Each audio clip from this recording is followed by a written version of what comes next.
तो दोस्तों, अगर आपको मैंने देखा है कि लोग वीडियो को देख तो लेते हैं, ना तो कोई लाइक करता है, ना कोई सब्सक्राइब करता है, ना कोई कमेंट करता है, तो पता ही नहीं चल पाता है कि आखिर वीडियो मेरा कैसा बन रहा है।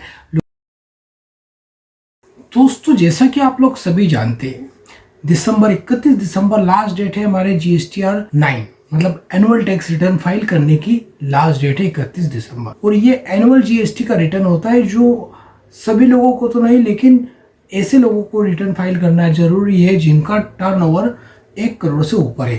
जिनका टर्नओवर 1 करोड़ से कम है उनके लिए GSTR 9 मतलब एनुअल टैक्स रिटर्न ऑप्शनल होता है। अगर आपको जानकारी ना हो तो आप ये बात ध्यान रखें। ऑप्शनल मतलब वो चाहे तो रिटर्न फाइल करें, चाहे तो नहीं करें।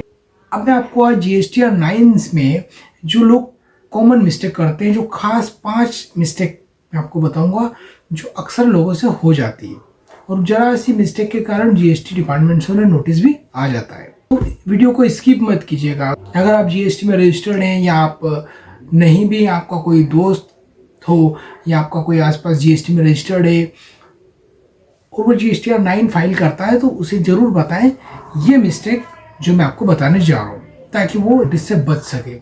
क्योंकि सबसे बड़ी बात ये होती है कि GST में अमेंडमेंट का कोई ऑप्शन नहीं है। मतलब एक बार अगर आपने रिटर्न फाइल कर दिया तो फाइनल होता है, यहाँ पर अमेंडमेंट का कोई चांस नहीं है। तो इस केस में आपको बहुत ही ध्यान से और सावधानी पूर्वक आपका रिटर्न फाइल करना है। तो आइए हम एक एक करके उन पॉइंट के बारे में डिस्कस करते हैं। तो फ्रेंड्स, बहुत सारे लोग ये मिस्टेक करते हैं कि GSTR 1 और GSTR 9 को मैच नहीं करते हैं। मतलब GSTR 1 में जो डाटा हो वो GSTR 3B में भी होना चाहिए, तब जाके दोनों से मिलकर GSTR 9 बनता है। में डाटा उठकर आता है वो हमारे GSTR 1 और GSTR 3B से आता है। तो अगर यही दोनों रिटर्न अगर सही नहीं होंगे तो हमारा GSTR 9 भी सही नहीं होगा। तो यहाँ पर सबसे पहली चीज आपको ये ध्यान रखना है कि आपको जो GSTR 1 है और GSTR 3B दोनों को मैच कर लेना है। उसके बाद ये देखना है कि दोनों में जो डाटा है वो GSTR 9 में जो ऑटो पॉपुलेट हो रहा है उससे मैच हो रहा है या नहीं। क्योंकि GSTR 1 से सेल उठ के आती है और GSTR 3B से आउटपुट टैक्स उठ कर आता है। दूसरी मिस्टेक ITC की, 2A, 2B और 3B तीनों के मामले में थोड़ा सा कंफ्यूज रहते हैं।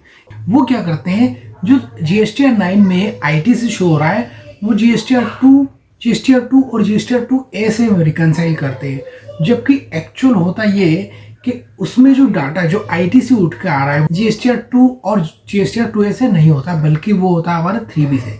मतलब जो हमने ITC क्लेम करी है वो वाला ITC GSTR 9 में शो होता है। तो यहाँ पर लोग GSTR 9 में 2A का जो पूरा ITC होता है वो पूरा का पूरा उठाकर डाल देते हैं। ये सबसे बड़ी सेकंड नंबर की मिस्टेक होती है। डिपार्टमेंट आपको नोटिस तो भेजेगा, साथ में डिमांड नोटिस भेज सकता है। मतलब आपसे वसूली कर सकता है आपकी जरा सी मिस्टेक के कारण। तीसरा होता है RCM, reverse charge mechanism. RCM मतलब आपने कोई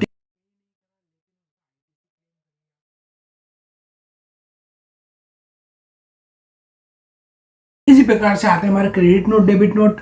यहाँ पर जैसे आपने अगर कोई माल परचेस करा था, कोई गुड्स परचेस किया था और उसे बाद में रिटर्न कर दिया, या कोई सेल करा था और आपके कस्टमर से रिटर्न आ गया, आपने उस रिटर्न को GST के अंदर शो न करना भूल गए, तो यहाँ पर आपका जो टर्नओवर है वो गलत हो जाएगा। क्योंकि एक्चुअल टर्नओवर से एक्सेस जाएगा, क्योंकि आपने सेल को रिटर्न तो दिखाया नहीं, सारा सेल ही सेल दिखा दिया। और ऐसे ही परचेस का भी होता है, परचेस भी आपने करी, लेकिन आपने अगर जो रिटर्न करी उसको माइनस करने के लिए आपको डेबिट नोट दिखाना जरूरी होता है। वो अगर आप भूल गए तो आपका डाटा, जो आपका टर्नओवर है, जो आपकी परचेस है, वो दोनों गलत हो सकती है। इसके बाद आप ये भी कर सकते हैं, अगर आप कोई सॉफ्टवेयर मेंटेन कर रहे हैं अकाउंटिंग के लिए, तो यहाँ पर आपका एनुअल टर्नओवर को आप सीधे आपको सॉफ्टवेयर से भी मैच कर सकते हैं। मतलब सॉफ्टवेयर में क्या शो हो रहा है, सॉफ्टवेयर में अगर 1 करोड़ की सेल शो हो रही है और आपके GSTR 9 में भी सेल शो हो रही है, तो यहाँ पर आपका डाटा मैच है। लेकिन फिर भी आपको एक बार GSTR 1 और 3B से मिला लेना चाहिए। और एक मिस्टेक होती है टेबल की अंडरस्टैंडिंग। बहुत से लोगों को टेबल ही क्लियर नहीं हो पाता है कि टेबल कौन सी टेबल में क्या डाटा फिट करना है। जैसे मैं आपको कुछ बता दूं, टेबल 8A में जो सप्लायर ने इनवॉइस अपलोड करा वो डाटा रिफ्लेक्ट, टेबल B में आपने जो 3B में ITC क्लेम करा वो यहाँ पर शो होता है। टेबल सी दोनों का डिफरेंस दिखाने के लिए होती है। और सबसे लास्ट और सबसे खास बात है, एनुअल रिटर्न इसलिए भी फाइल होता है कि अगर आपने साल के अंदर कोई टैक्स का पेमेंट शॉर्ट करा है या कोई लाइबिलिटी कम दिखाई थी, तो अब आप सारे जो मंथली रिटर्न है उनका करेक्शन आप जीएसटीआर 9 में कर सकते हैं। मतलब आप जीएसटीआर 9 में सही डाटा शो कर दीजिए। अगर टैक्स की लाइबिलिटी बन रही है तो यहाँ पर आप टैक्स का पेमेंट कर दीजिए। पर लोग यहाँ पर भी अगर वही मिस्टेक वापस डाल देंगे तो इस रिटर्न का कोई मतलब नहीं रह जाएगा और आपका डाटा गलत का गलत रह जाएगा।